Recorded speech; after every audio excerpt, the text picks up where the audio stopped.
Oh, magkano bili mo niyan? Magkano? 7,000 million! Ay, grabe! Anak ka pala ng kontraktor. Milyon ang milyon ang lotion mo. Guys, sobrang laki nito. Ilang Bakterya ito sa mga lugad. Pag nangkuti iso aki, sobrang kinis ng aki. Wow! Baka mo. Wow! pwede ka na mag-artista. Yes! Yes, Daddy. Uni guys, sabihin mo sa kanila kung saan mo gagamitin yan. gagamitin ko ito sa kamay at bitis. Pag nagkakaliligo ako, gagamitin ko to sa dis. Iiniwan mo na ng mamaya. Iiniwan mo sa pag-lotion ko. Mamaya. Para Guys, ang gagawin ko sa mga dry ko na rashes. sa mukha ka muna maglagay. Sa mukha mo na ako malagay. Kasi mga kaadayo, tinuruan ko na siya kung paano maglagay. Ipapump mo lang muna yan, nak. Tinuruan ko na siya paano maglagay. Kasi pag ganyan, masama pakiramdam ko, di siya nalang naglalagay sa mukha niya. Yan, sa mukha. Wow! Na. Ay guys, tapos na ako mag-lotion sa bitis pa. Wow! Ang galing nga. Tapos? Tapos, moisturize. Yan. Tigak mo sa dibdib mo. Yan na guys, maglalagay na rin ako ng moisturizer. Ano yan? Ano yan? Moisturizer. Aveeno. Ito na guys.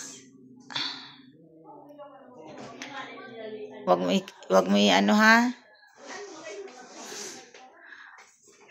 Na, si. Four finger. Yan mo, tas itap-tap mo lang. Wag mo i-rub. Taas mo na.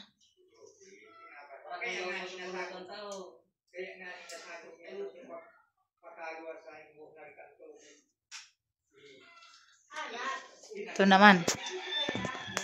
May noo mo sa mukha.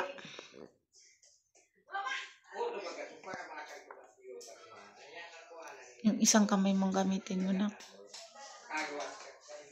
Dalawahin mo na. Yan, sa kabila. Yan, para maali ang dry skin mo. Hindi sa mukha, sabay mo na.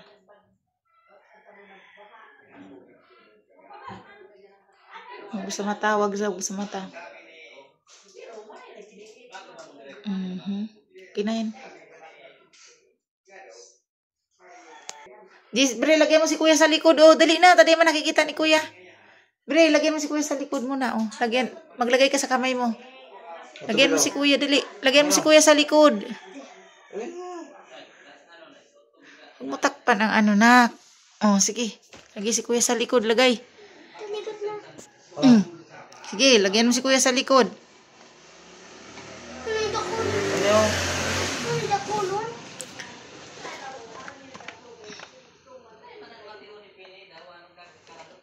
Lagi si kuya, dali. Uy, ang galing naman ni Kuya Bril. Bait-bait ni Bunso. Magaling maglagay.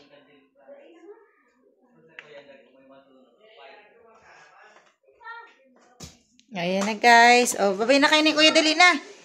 Yan lang guys. Bye. Bye-bye. Bye-bye. Like the comment, subscribe. Man subscribe na kayo. Super bye.